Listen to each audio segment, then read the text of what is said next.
Welcome to the Voices for Voices TV show and podcast. I am your host, founder and executive director, Voices for Voices, Justin Allen Hayes. Voices for Voices is the #1 ranked podcast and TV show where people turn to for advice, expert advice on mental health, recovery, and career advancement intelligence.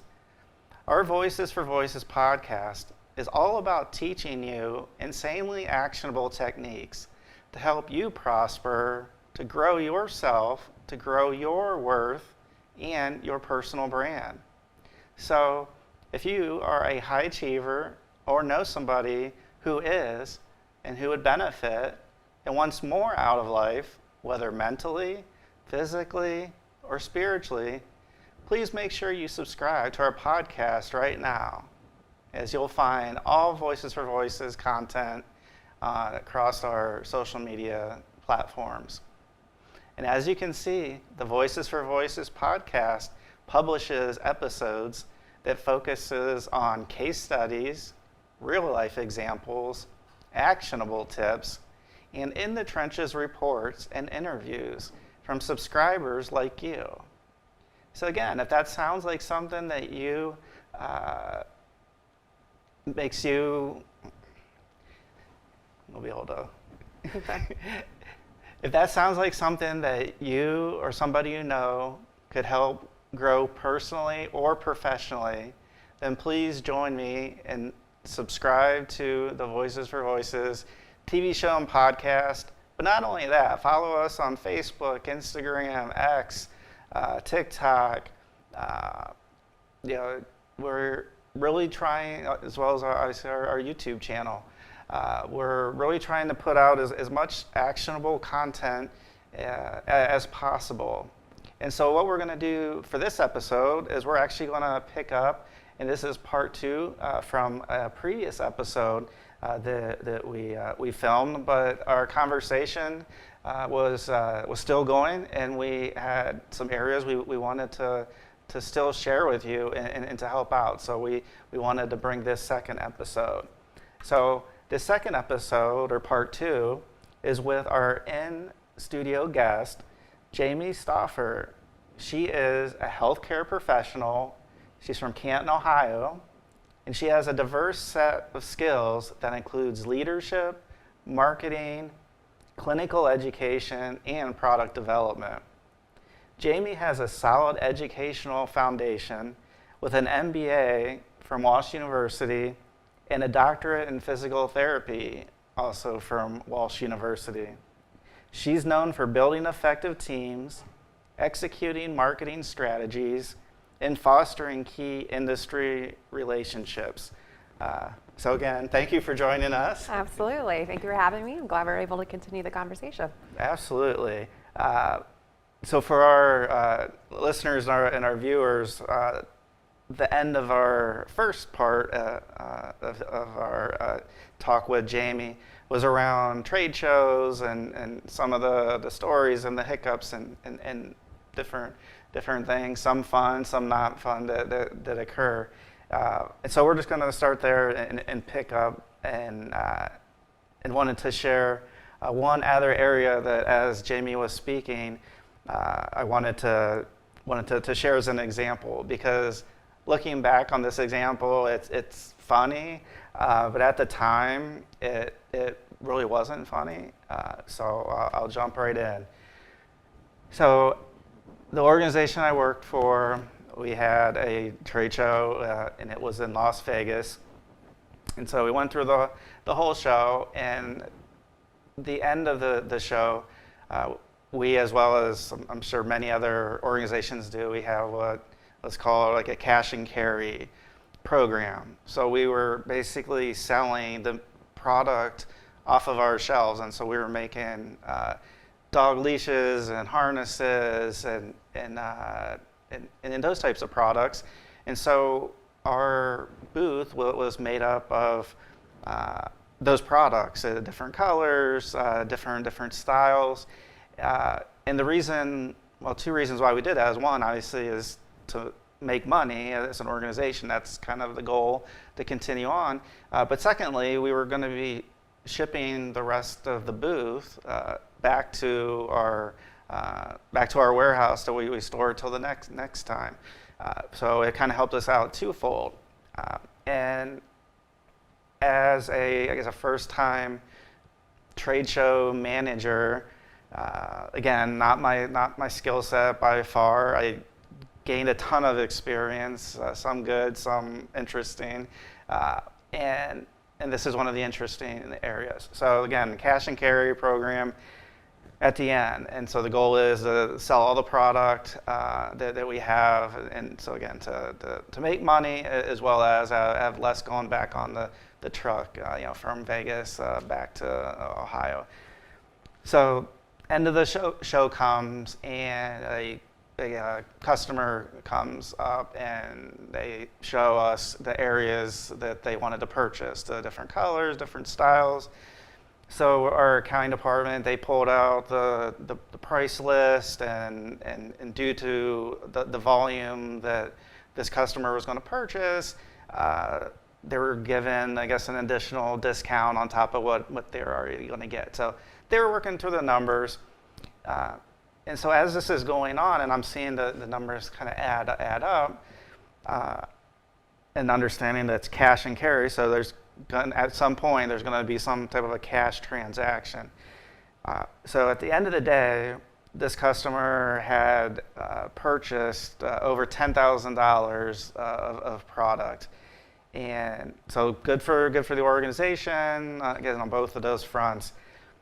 But the issue that was starting to kind of bubble to the top of my mind is, well, I'm the trade show manager, so I'm kind of in control of the money. And this show, again, I think I said Vegas, but this one was in Orlando. So my bad. There, key is it wasn't in Northeast Ohio. So end of the show comes, and this individual comes, and they just have their purse just normally, and so we go into we had a conference room at our booth, and go in, and this individual literally pulled out like $10,000, or it might have been 10 or 10,500 or 11, but it was at least 10,000. We saw the rubber bands around and that. So as this is happening, I'm thinking, how am I going to be able to get this back to Ohio? I'm in Orlando. Our organization didn't have a bank down in Orlando, even though we had been at this show for many, many years, 30, 40, 50 years.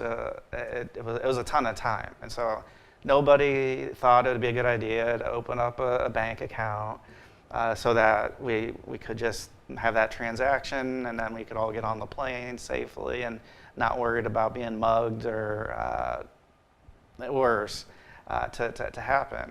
So transaction happens, have the cash, and I'm the trade show manager, and so everybody's looking at me like, okay, Justin, you're gonna transport the money back. This is we're gonna fly out. It was on a Saturday, so and then we weren't gonna get back to work in the office until Monday. And then at that point, our accounting department, they would take it to the bank, and they would handle transaction. So I had to transport on my person over $10,000 through security, and I didn't have TSA pre-check at the time, so I had to go through and hope that as my belongings, I'm not going to put it in a check bag, so I have to go through the scanner and all that. Made it through the security checkpoint. Made it through the plane ride, and then when I got home, I put it in my safe for the 2 days until work came up. And so now looking back, it's funny. It's like, oh, it's like one of these funny stories.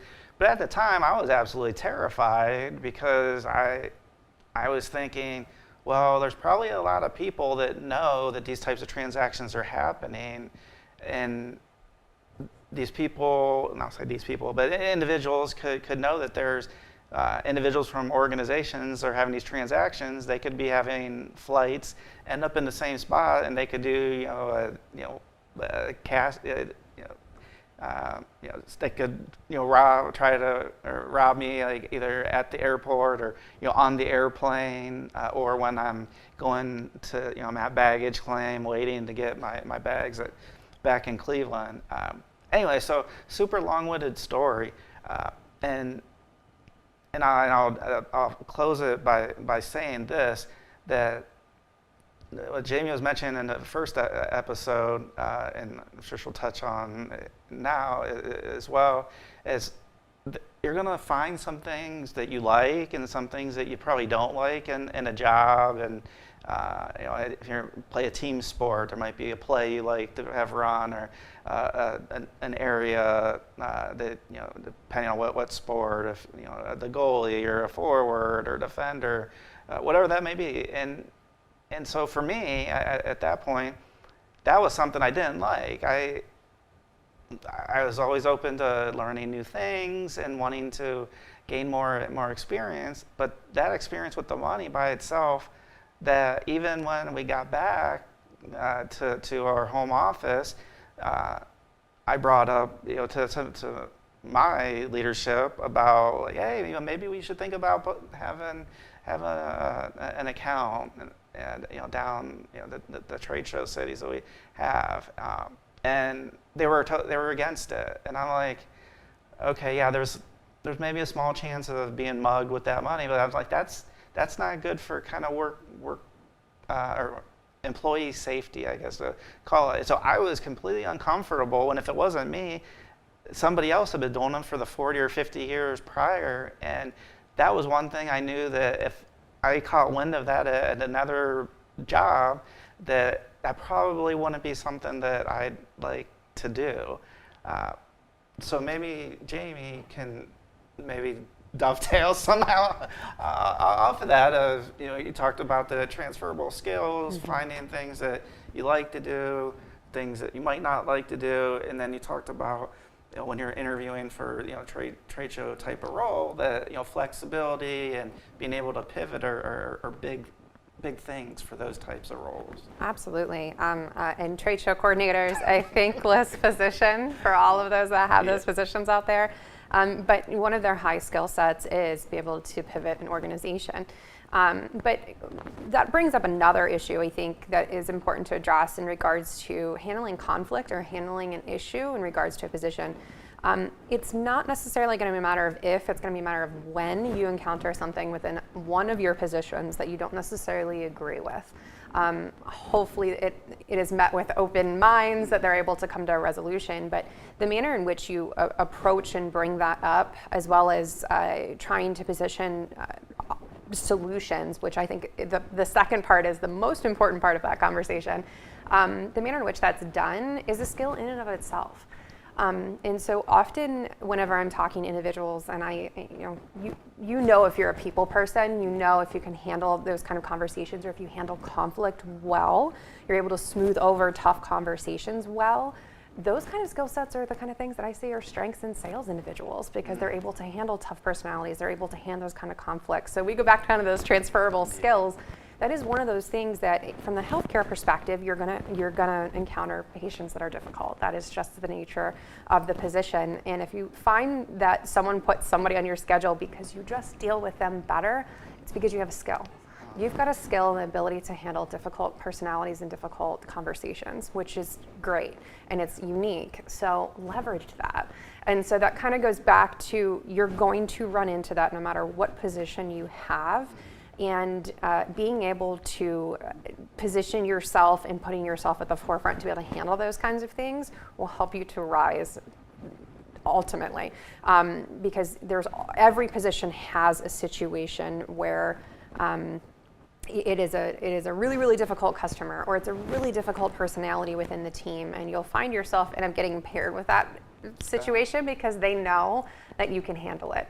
And it's a great quality to have. It can be a little cumbersome on your side, but it's a great quality to have because you're able to then translate all the way across. The next time a situation comes up, you'll find yourself being the go-to person or the difficult problem that you can't quite figure out, but you know you've got a go-getter on your team that will figure out a way. Every single time I've got a difficult problem, that's the first person I'm going to, or the first person that comes to my mind of, so-and-so is going to do a really good job with this because they're a go-getter, and I know they're going to figure out a way. They can think out of the box. So it kind of all comes back to things that we do in our day-to-day that we don't realize is a transferable skill. We just kind of handle it. We just do it. Well, take a step back and look at what that is. When are people contacting you? When is your name coming up in the conversation? And if it's something that you don't know, either there's two things that need to happen.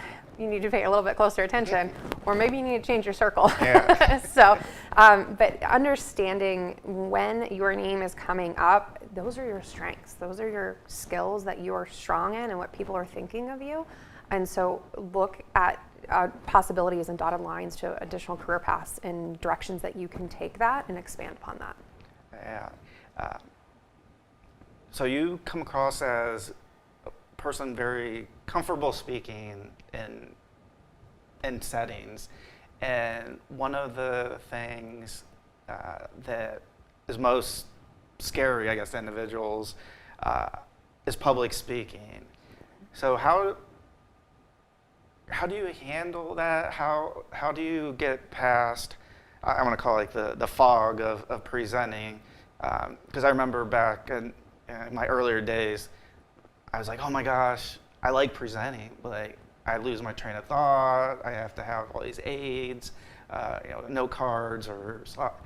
And I'm finally at a point now where I don't need that as much. So I'm just curious, as like a fellow person that does a fair amount of speaking to clients, speaking to many different individuals, wearing different hats. That how can an individual get comfortable with that? And I guess how did that come? Was it just like a natural thing of, okay, I know I'm going to have to do this thing, and so here's how I'm going to prepare for it, or any thoughts or tips? Yeah, I have a couple things on that. But first off, I want to start, by no means am I an expert, and there's obviously opportunities for me to improve. I talk with my hands like crazy, so I know that's one on mine. Oh, me too. I'm not supposed to do this. But how I figured that out was I started watching myself, watching videos of myself, recording. I am doing education, I'm recording and I'm watching it back, and I'm realizing that I have an extremely expressive face and I talk with my hands a lot. So there's things like that you start to kind of cue in on what you are doing and what areas to which you can improve. Some of the things that I do recommend is figuring out what works for you. Early on in my career, I had an individual that was very much what I'm scripted, would script everything out and would ask me to read from that. I found that I don't work well with scripting. I read it, and it sounds like I'm reading a page out of a book and not natural and authentic, and so I didn't like that. However, I do like compiling ideas and bullet points. And so for me, it was, thinking through what am I going to talk on, thinking through some of the highlights of what a potential conversation could go, negative and positive, in ways to which I address it. The other thing is just practice. It truly is, even on the way over here, it's like talking to myself in the car. Yeah. It's practice. It's just a matter of like, oh yeah, I need to touch on that skill, or oh, I need to touch on this. And we may not even cover it in this conversation, but it is kind of getting you in that mindset and essentially getting the wheels working in regards to what you are thinking about. But something I always tell people is, if in terms of true public speaking, you're speaking in front of individuals, practice, and record yourself and watch it back. Okay. What you think you look like and sound like is different. So areas for you to improve upon, but at the end of the day, I will say don't get caught up on the small things. If you stumble on a word, you cough, it's normal. You're human. It is okay. I guarantee that is bothering you much more than your audience members that haven't even given it a second thought. So a lot of it is just don't get stuck in your own head. Okay.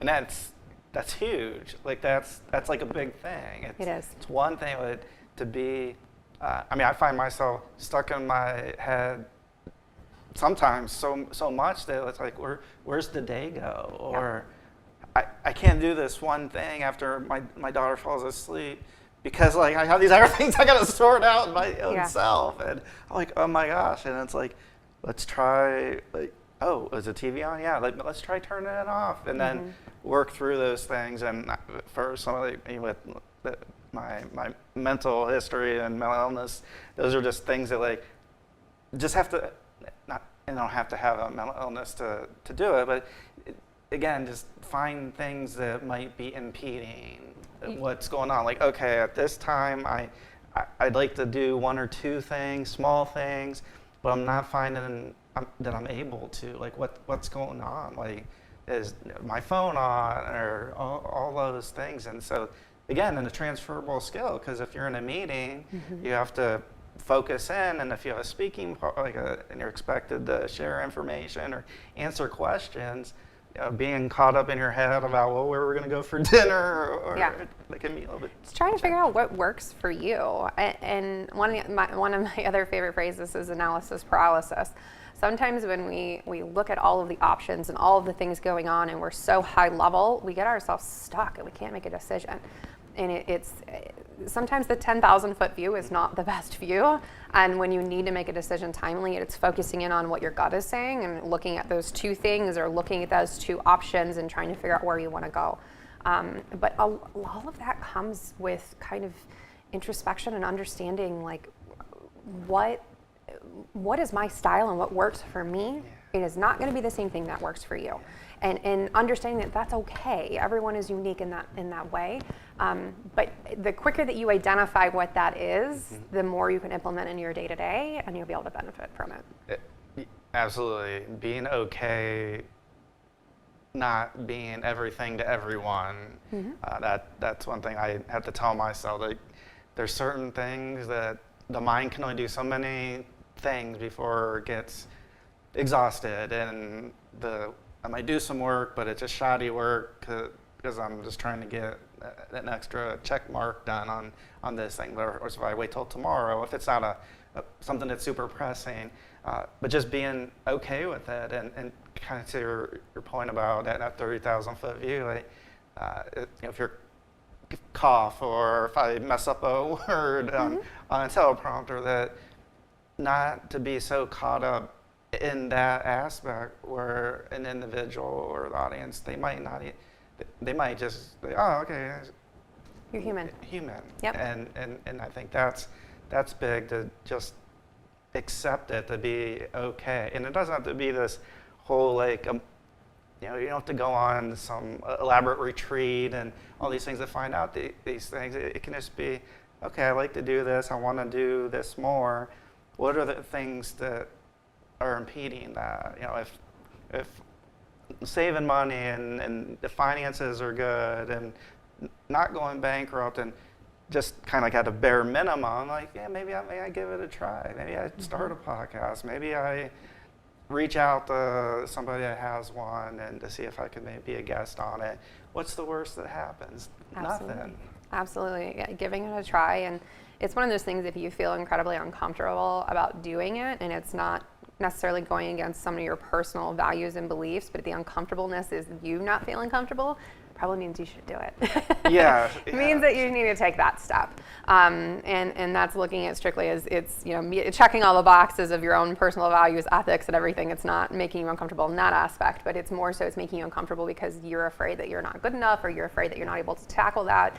Do it. That means that you're going outside of your box of comfort, which is so incredibly important.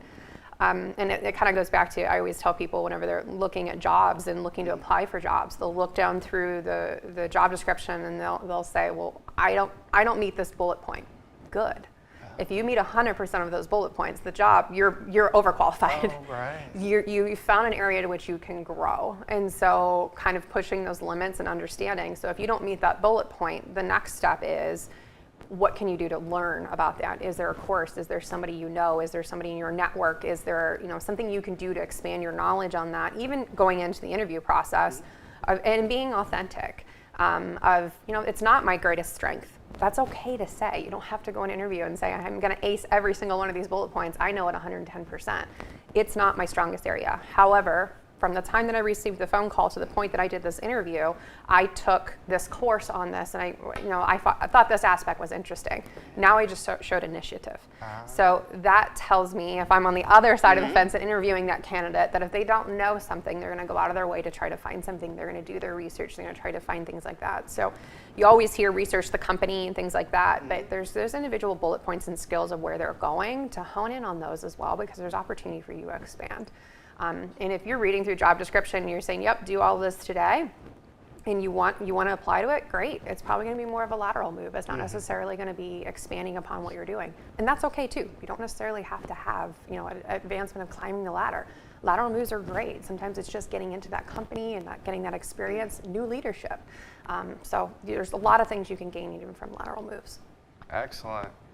So we're coming to the end. It's coming like quick. faster and faster. So faster, second half for sure. What haven't we covered? Is there something that in those conversations on your ride over, or anything that we cover that you want to share? One of the big things I see in regards to the questions of, we talk about identifying transferable skills, and people especially that are making the leap from one career to a completely different career path. We mentioned on the first episode about networking and the ability to kind of expand. Something that I think is invaluable and so important is anytime you're applying, you always have your 2 to 3 top jobs and you're like, I really want this position.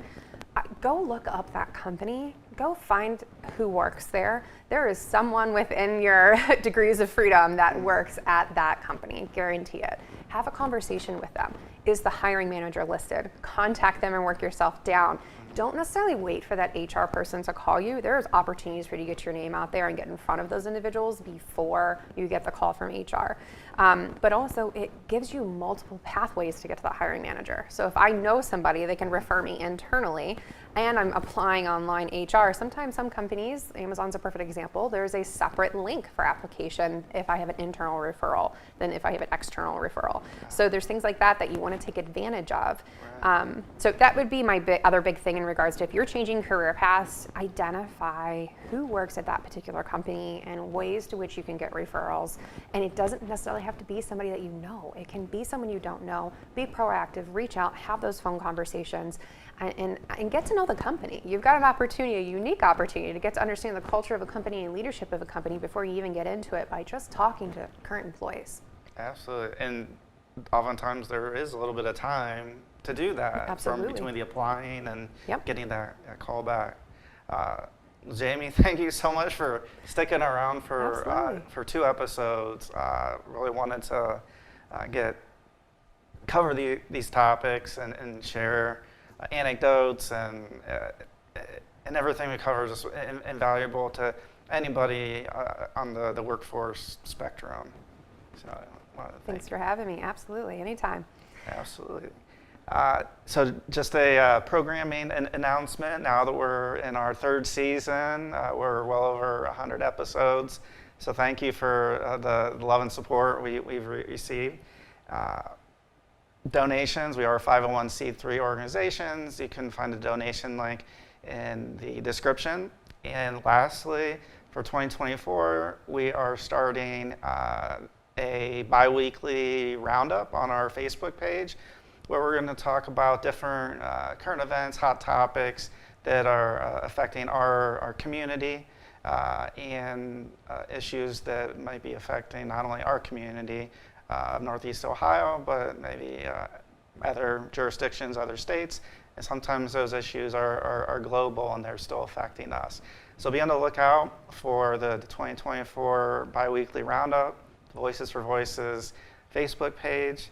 Again, thank you for letting us come into your homes and your ears to bring the 3rd season.